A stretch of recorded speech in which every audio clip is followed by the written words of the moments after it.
अस्सलामुअलैकुम, welcome to my channel AS cooking diary. उम्मीद करती हूँ आप सब खैरियत से होंगे।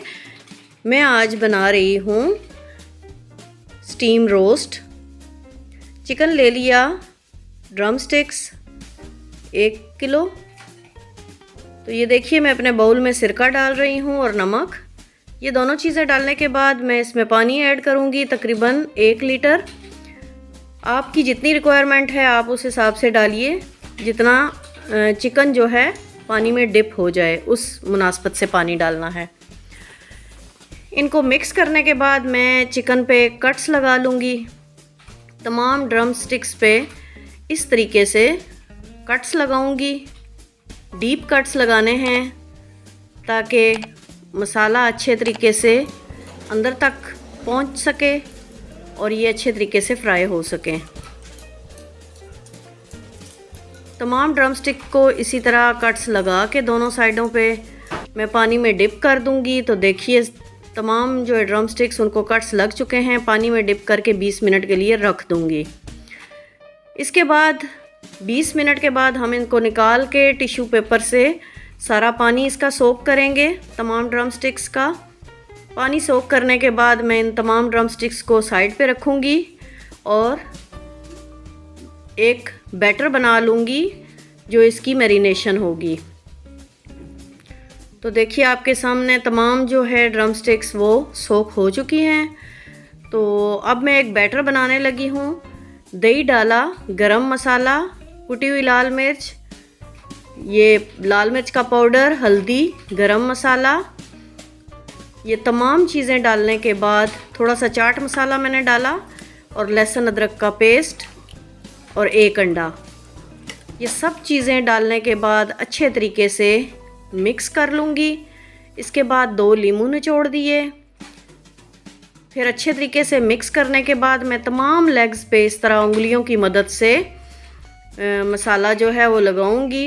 अच्छे तरीके से मसाला इसके अंदर तक चला जाए। ये तमाम जो है चिकन मैंने तैयार कर लिया है मैरिनेट करके। अब मैंने तवे पे थोड़ा सा ऑयल ले लिया है और मैं चिकन को इसके ऊपर रखूँगी।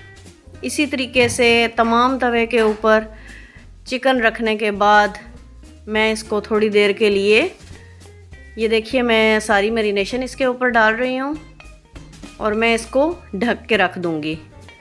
तो ये अपना पानी भी छोड़ेगा और 10 मिनट के बाद मैंने देखें इसको चेक किया, पानी तो है इसमें, लेकिन हमारी जो लेग्स हैं उनका कलर थोड़ा चेंज हो चुका है। तो मैं इनको पलटने लगी हूँ।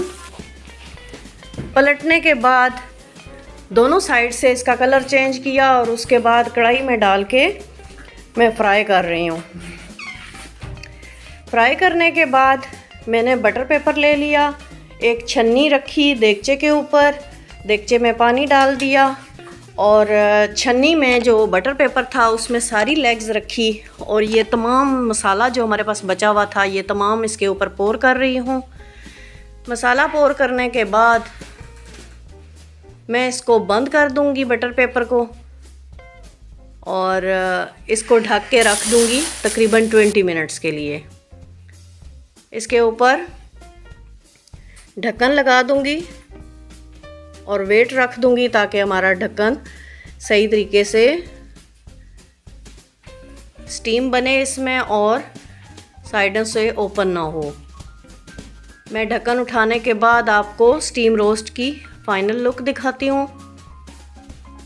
तो ये देखिए, 20 मिनट के बाद मैंने अपना रोस्ट चेक किया। अल्हम्दुलिल्लाह बहुत बेहतरीन बन के तैयार हुआ है। तो देखिए इसकी फ़ाइनल लुक। मैंने इसके ऊपर थोड़ा सा चाट मसाला छिड़का है और लीमू छिड़क के आप इसको एंजॉय करें। मुझे दुआओं में याद रखिएगा। इंशाल्लाह मिलेंगे नेक्स्ट वीडियो में नेक्स्ट रेसिपी के साथ। तब तक अल्लाह हाफिज़।